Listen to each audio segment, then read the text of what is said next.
Sombrionauta apresenta Nós Somos Nós e Nossas Circunstâncias. Nada de Novo no Fronte. Filme 2022. Antes de continuar, agradeço se puder compartilhar, curtir e se inscrever no canal deste podcast. A cultura dos trabalhadores deve ser oprimida. Essa é a ordem geral, tanto na esquerda quanto na direita instituídas, porque a cultura do trabalhador é mais unificadora na política do que qualquer outra.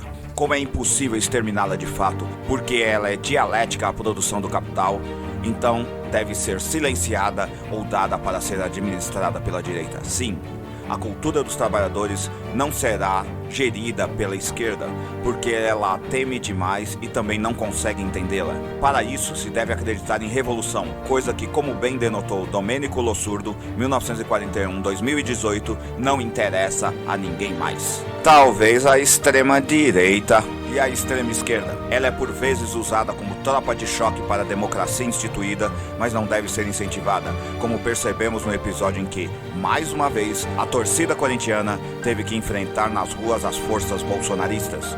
Quando isso aconteceu em São Paulo, Boulos, 1982, e Emicida, 1985, fizeram o possível para desmobilizá-la. Não vi nenhum dos dois agradecer a ela e outras forças independentes dos trabalhadores por terem liberado as estradas recentemente.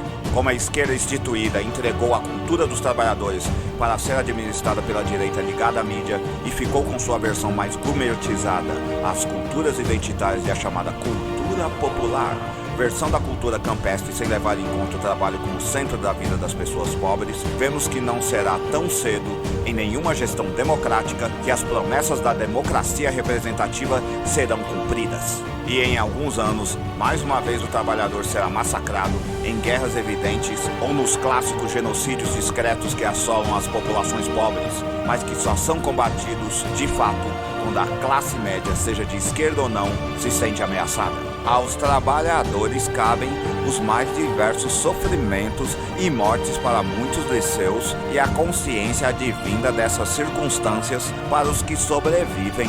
Esse filme que resenho mostra um desses eventos de massacre de trabalhadores que os levaram a tomar consciência de si como indivíduos pertencentes a uma classe social e porque constantemente tal circunstância tende a ser evitada por direita e esquerda instituídas. Como disse em resenhas anteriores, a base cultural das produções do pop, em verdade, é o pensamento da classe trabalhadora, notadamente dos trabalhadores brancos, mas que por justamente serem trabalhadores, tem grande penetração em suas variações.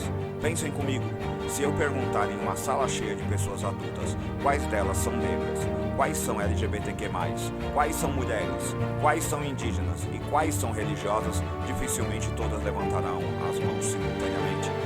Mas se eu perguntar se são trabalhadoras, possivelmente todas irão levantar suas mãos. Esse é o poder de controlar esse tipo de cultura, o de criar uma mobilização de largo espectro, coisa que bem denotou George W. Bush em 1946.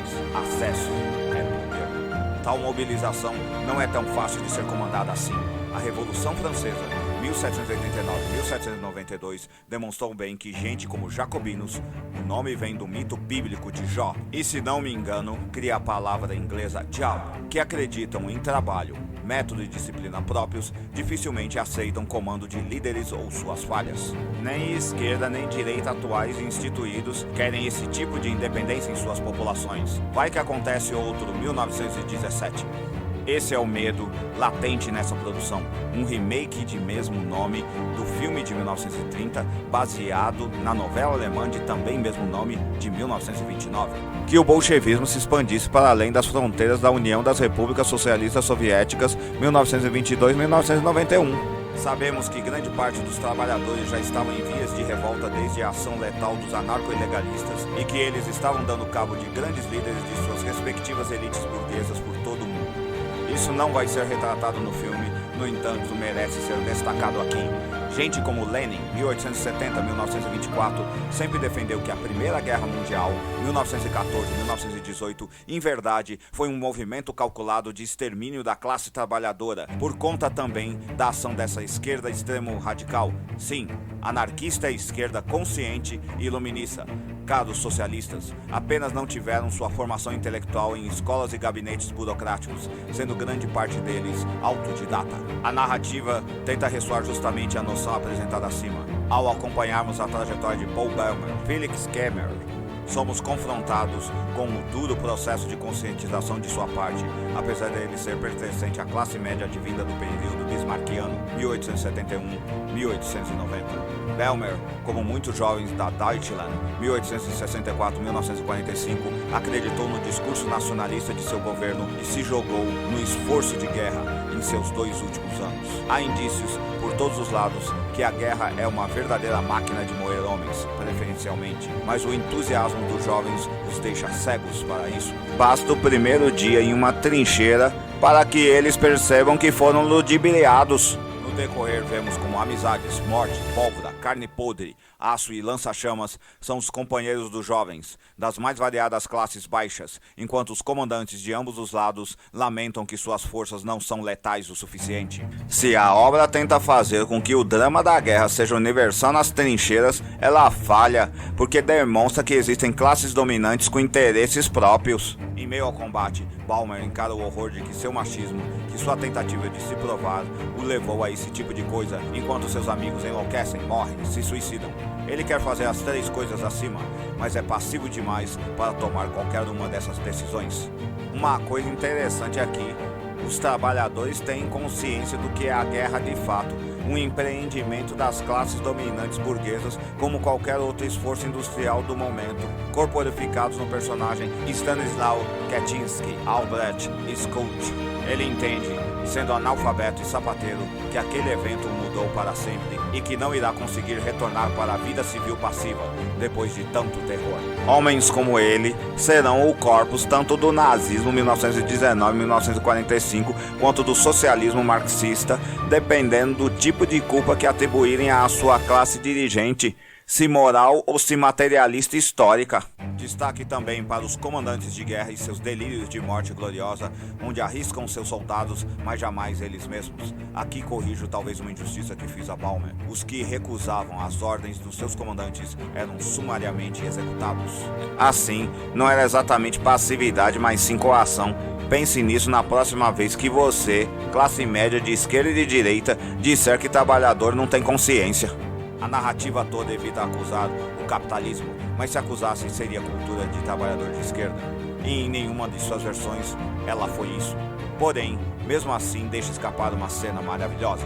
Alerta de spoiler! Bellmer, em um dos ataques, vem esfaquear brutalmente um soldado francês. Contudo, percebe em um insight que aquele homem poderia ser ele. E em verdade, o é. Apenas uma pessoa jogada em um evento histórico brutal, ludibriado e tendo que assassinar gente semelhante a ele mesmo. Depois de tentar matá-lo, em vão tenta salvá-lo. Ali ele toma consciência de sua coletividade circunstancial e existencial. Fim de spoiler. As cenas de batalha foram feitas para mostrar que a noção de soldados corajosos em verdade não passa de propaganda de guerra, de ideologia burguesa de Estado, e que qualquer governo capitalista irá fazer aquilo com seus cidadãos. Não é um drama humano se você não tentar enxergá-los além de homens héteros, brancos, jovens, e o jeito acima é a melhor forma de descrever porque toda a esquerda instituída não consegue mais mobilizar trabalhadores. Porque a tendência não é vê-los como classe trabalhadora e sim como brancos, homens, héteros. Logo, dificilmente negros, LGBTQ+, mulheres os verão como parte de si. Esse é o grande estrago que sofremos em nossa consciência de classe. Esquecemos que existem classes sociais entre gente de origem negra, LGBTQ+, e mulheres. E os adeptos dessas ideologias tendem a se ver quase como castas. Não que suas pautas não sejam verdadeiras, mas elas não procuram mais criar tecnologia de fato para que essas se tornem algo mais do que fetiches de classe média. A classe trabalhadora foi desmontada enquanto sua unicidade, não confundir com uniformidade. Assim, após as eleições brasileiras, tenderemos a seguir uma triste poesia que escrevi quando tinha 18 anos. Negros odeiam brancos, brancos odeiam negros, ambos odeiam baianos. Troque baianos por trabalhadores e negros e brancos por qualquer pauta identitária que o poema ainda mantém seu sentido.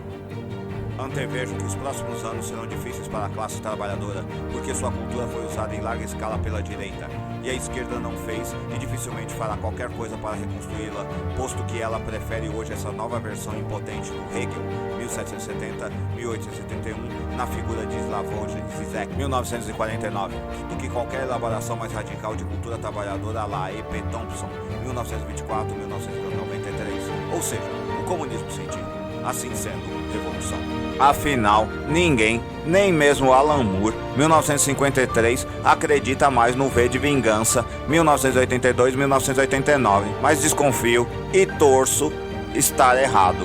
Assim, recomendo fortemente assistir a esse filme, posto que ele mostra como os empreendimentos capitalistas e seus nacionalismos logo se esvanecem perante o aço das balas. Fanatismo dificilmente sobrevive a calibre .45. Esse tipo de conflito direto com o capitalismo ainda é feito pelas curdas, em certa medida pelos venezuelanos, que assumem propostas agressivas, mas repudiado em outros países. E a euforia do capital mundial pelo resultado das eleições confirma isso. Parece que ninguém mesmo quer que o Brasil se torne uma Venezuela. Ninguém mesmo, nem a Venezuela. Assim, a necropolítica será restabelecida a seus níveis aceitáveis, os que morrem e são torturados serão os mesmos, e o equilíbrio democrático será mantido para os grandes vencedores dessa eleição presidencial. A classe média, seja de esquerda ou não.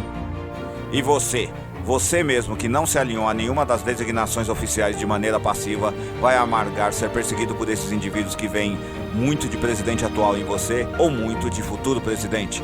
Traduzindo, ser crítico não será bem visto. Bom, nada de novo no fronte brasileiro nesse sentido. Porém, quando se sentir assim acuado, veja esse filme e saiba, você não está sozinho. Se você apreciou, compartilhe nas suas redes sociais. Dê um curtir se você estiver no Facebook. Dê 50 palminhas se você estiver no Medium. E dê finalmente um curtir e um compartilhar se estiver no Facebook. Ou, se estiver no WhatsApp, envie para seus amigos. Se estiver no TikTok, compartilhe também e divulgue. Se estiver no YouTube, se inscreva em nosso canal. Até mais. Até a próxima. Obrigado.